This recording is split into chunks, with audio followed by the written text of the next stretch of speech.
Saudari-saudaraku yang terkasih, cemas dan gelisah itu adalah milik semua orang.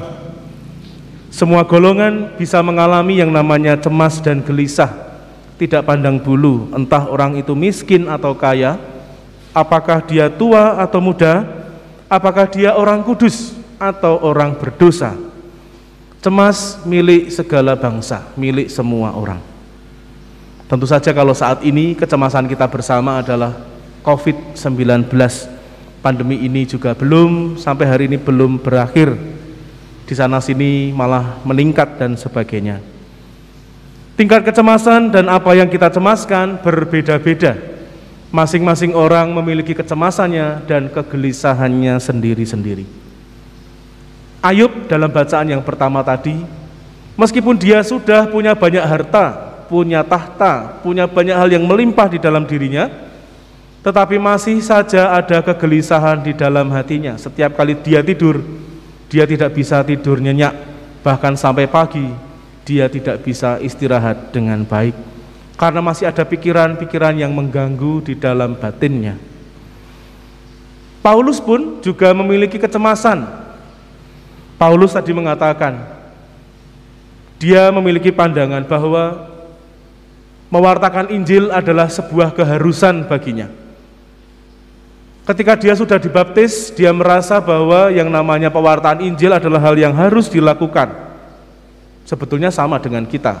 Setelah kita dibaptis, pewartaan Injil adalah sebuah tugas yang melekat pada diri kita. Lalu apa yang dicemaskan oleh Paulus? Paulus mencemaskan jika dia tidak bisa mewartakan Injil. Jika Paulus tidak bisa berpartisipasi dalam pewartaan Injil, maka cemaslah dan gelisahlah hidupnya. Berbeda dengan kita. Kalau kita ini malah cemas kalau bisa mewartakan Injil. Maksudnya, contoh konkretnya adalah kalau kita mulai terlibat di dalam pelayanan di dalam gereja, maka mulai timbul kecemasan-kecemasan. Nek iso ojo aku sing dadi pengurus lingkungan, nek iso ojo aku sing dadi lektor, nek iso ojo aku, soalnya nek aku nanti cemas. Saya tidak mau terlibat, karena kalau terlibat di dalam pelayanan gereja saya cemas. Ini ya, kegelisahan kita berbeda dengan Paulus, bertolak belakang persis. Paulus cemas kalau dia tidak bisa terlibat di dalam pelayanan. Tetapi kalau kita, sebagian besar dari kita cemas kalau terlibat justru. Nah, ini sebuah tantangan bagi kita, sebuah sentilan bagi kita masing-masing. Karena keterlibatan kita di dalam pewartaan Injil, di dalam pelayanan, di dalam gereja, sebetulnya sudah sebuah keharusan. Sebetulnya sudah sebuah keharusan. Maka berbanggalah Anda yang saat ini sedang diberi kesempatan untuk terlibat. Jadi para petugas liturgi, jadi para petugas protokol kesehatan, jadi apapun itu, jadi petugas Komsos nih sekarang yang baru dari tempat kita adalah Komsos yang menyediakan pelayanan online, perayaan Ekaristi online. Berbanggalah kalian jika saat ini sedang diberi jatah kesempatan untuk mengaktualisasikan diri sebagai murid-murid Kristus. Karena seharusnya dengan demikian panjenengan tidak cemas. Aku wis melakukan apa yang menjadi fitrahku, apa yang sudah digariskan marwahku misalnya. Jangan bangga kalau jadi orang Katolik isinya mengongkang-ongkang, pengennya cuma dilayani, enak memang, jadi orang yang dilayani itu paling penak. Tetapi harusnya panjenengan harusnya mulai berpikir, ndak yo ngene iki yang dikehendaki Tuhan. Ndak yo seperti inilah yang dikehendaki Tuhan. Hidup beriman tetapi orang ngopo-ngopo, tidak pernah terlibat dalam pelayanan blas misalnya. Ke gereja saja ogah-ogahan, apalagi sekarang ini pandemi. Pandemi selalu dijadikan alasan. Orang yang gereja yo ora apa-apa misalnya, ya. Coba ini sentilan dari Paulus ini juga merupakan, seharusnya kita gelisahnya di situ. Bukan malah kalau ke gereja kita gelisah. Gereja ini aman karena sudah menerapkan protokol kesehatan yang begitu ketat, dijamin. kecuali kita kadrun. Sing kadrun ki jebul yo Katolik yo ono gitu ya, ada. Tuhan Yesus juga rupa-rupanya memiliki kecemasan. Tuhan Yesus itu sudah mulai terkenal, dia bisa mengobati banyak orang di berbagai daerah, termasuk hari ini di Kapernaum, di tempatnya Petrus dan teman-temannya. Rupa-rupanya Tuhan Yesus justru cemas jika pewartaan Injil hanya berhenti di Kapernaum. Tuhan Yesus tidak ingin pewartaan Injil, pekabaran kabar sukacita itu hanya terjadi di Kapernaum. Maka kemudian tadi dikatakan, meskipun dia sudah dicari banyak orang untuk minta diajar, minta disembuhkan, tetapi Tuhan Yesus malah justru mengatakan, marilah kita pergi ke tempat lain, ke kota-kota yang berdekatan, supaya di sana juga aku memberitakan Injil, karena untuk itulah aku datang.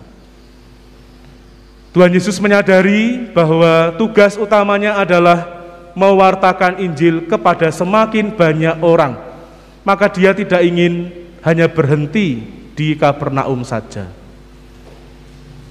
Contoh konkretnya adalah kami, para Romo, Buder, Suster ini misalnya, selalu memiliki kesempatan untuk pindah tugas, mutasi dari satu tempat ke tempat yang lain.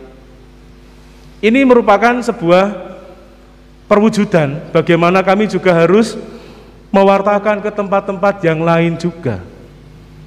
Maka menjadi hal yang lucu jika kami para biarawan, biarawati, para Romo ini ngendon di satu tempat begitu lama. Seharusnya pekabaran tentang kabar sukacita ini harus juga kami wartakan di tempat-tempat yang lain. Harus siap sedia untuk diutus di tempat-tempat yang jauh. Itu sebabnya Tuhan Yesus tadi mencontohkan supaya tidak memiliki ikatan atau kelekatan pada kenyamanan, pada relasi-relasi tertentu, pada kedekatan-kedekatan tertentu. Tuhan Yesus menunjukkan hal itu, bahwa yang terpenting adalah mewartakan Injil, yang terpenting adalah mewartakan kabar sukacita. Justru targetnya adalah semakin banyak orang bisa merasakan, disitulah kemudian kesuksesan di dalam mewartakan Injil Kerajaan Allah ini.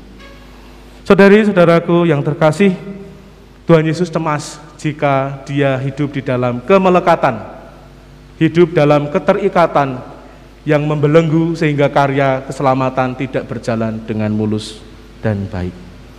Nah, saudari-saudaraku yang terkasih, pertanyaan bagi kita, apa kecemasanku, apa kecemasan Anda masing-masing saat ini?